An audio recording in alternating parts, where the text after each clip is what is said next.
Jésus n'a pas beaucoup parlé des anges. Ouais. Jésus n'a pas beaucoup parlé des anges. Moi, quand j'ai rencontré une couple de personnes qui sont tellement pris avec les anges, je me dis, retournons à ce que Jésus il nous disait. Retournons au message de Jésus, à l'essentiel. Le message de Jésus, c'est vraiment l'invitation. Sachez que Dieu vous aime. Vivez dans cet amour-là, puis partagez-le les uns avec les autres. Bon. Oui. Oui, oui. Le dimanche, j'étais ici, puis les anges. Le lui qui est la Bible qui me dit que l'enfant. Mon petit, j'étais pas capable de ça. J'ai vu ma vie, vous étiez là. Ah, quand j'étais à la... Ah oui, il y a quelques semaines. Alors, il y a quelques semaines, avant la messe, elle essayait d'allumer un lampion, puis elle n'arrivait pas à allumer le briquet. Puis j'étais dans l'église, je me suis approché, puis elle ne m'a pas vu m'approcher. Alors, tout à coup, elle a senti une présence, elle s'est tournée de bord, puis j'ai dit, tiens, je vais l'allumer pour toi. J'ai pris une briquet, puis je l'ai allumée. Elle a dit, elle disait de moi, c'est un ange. Je voudrais que ma mère dise ça de moi plus souvent, que je suis un ange. Bon, on va revenir à l'Eucharistie. Une dernière question, commentaire?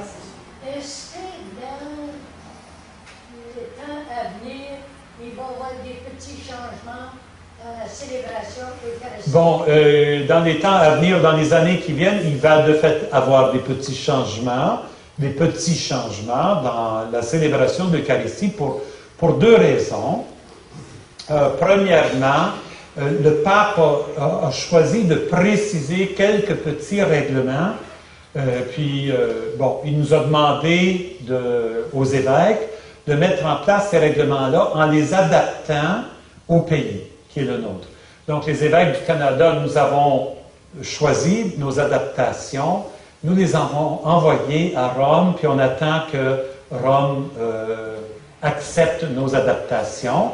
Puis à ce moment-là, une fois qu'ils seront adaptés, nous allons les faire connaître. Par exemple, une des questions, c'est le pape veut beaucoup que dans un pays, tout le monde s'entende sur la position debout ou à genoux durant la prière eucharistique. À quel moment est-ce qu'on se met à genoux? À quel moment est-ce qu'on se lève? Parce que ça change d'une paroisse à l'autre. Puis même dans une paroisse, il y a des gens qui disent « je me mets à genoux maintenant », puis il y en a d'autres qui se lèvent debout, puis là... alors le pape, il demande à ce qu'on clarifie ça. Les évêques du Canada proposent qu'on se mette à genoux après le Saint-Saint-Saint, après le Sanctus, et qu'on se lève après la consécration. Il est grand le mystère de la foi, et on se lève pour dire « nous proclamons ta mort, Seigneur Jésus ». Ce qui est la pratique dans beaucoup de nos paroisses, ici, dans notre diocèse. Ça ne changera pas grand-chose. Il y en a peut-être d'autres où on attend ce qu'on appelle l'épiclèse pour se mettre à genoux. Il y a peut-être certaines paroisses qui restent à genoux jusqu'à la fin de la prière eucharistique, le grand Amen. Alors, c'est des choses comme ça. Là. Donc, il va y avoir des petits changements. Ça, c'est la première raison qu'il va y avoir des petits changements.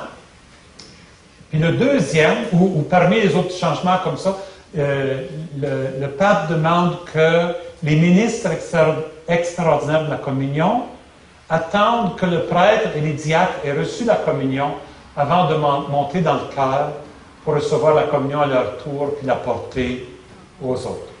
Donc, plutôt que de venir autour de l'autel au moment de l'échange de paix, comme ça se fait dans beaucoup de paroisses, il demande qu'on attende que le prêtre et les diacres aient reçu la communion, puis ensuite ils montent pour recevoir la communion.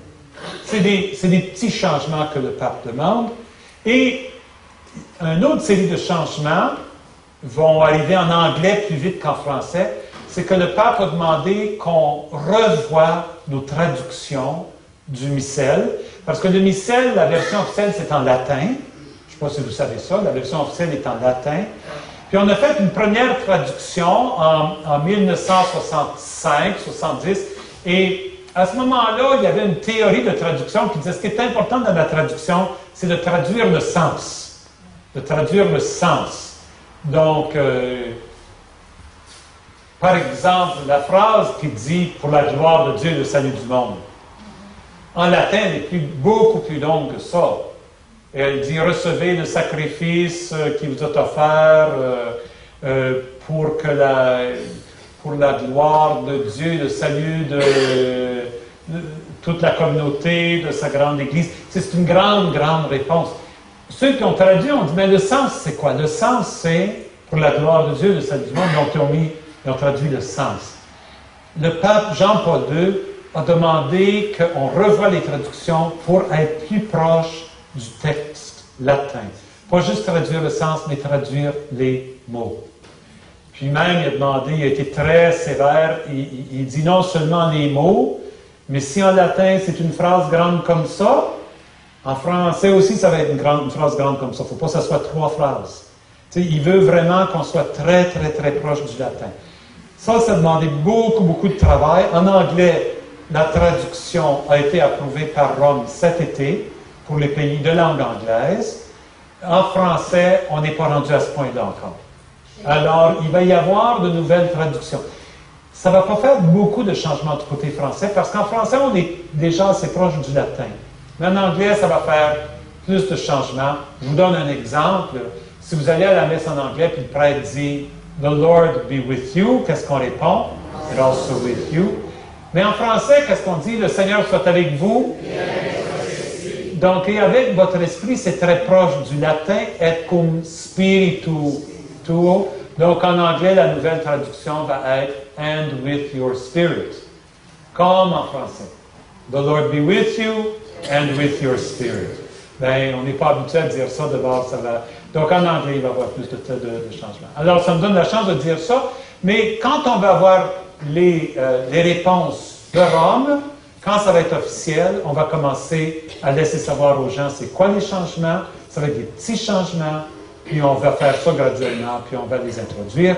Et on arrive à 8h30, c'est le temps de finir, puis les bancs d'église sont plus durs que les chaises en bas. Hein? Donc, on va arrêter là. Je vous remercie pour votre présence. Nous croyons que le Seigneur est présent dans le sacrement de l'Eucharistie et dans le tabernacle. Le pain consacré demeure pour nous, cette espèce du pain demeure pour nous un signe visible de la réalité plus profonde de la présence du Christ à chaque œil, à chacune de nous. C'est dans son esprit que nous prenons ces paroles pour prier le Père en disant « Notre Père qui es aux cieux, que ton nom soit sanctifié, que ton règne vienne, que ta volonté soit faite sur la terre comme au ciel. Donne-nous aujourd'hui notre pain de ce jour. Pardonne-nous nos offenses, comme nous pardonnons aussi à ceux qui nous ont offensés. Et ne nous soumets pas à la tentation, mais délivre-nous du mal. Amen. Au nom du Père, du Fils et du Saint-Esprit. Amen.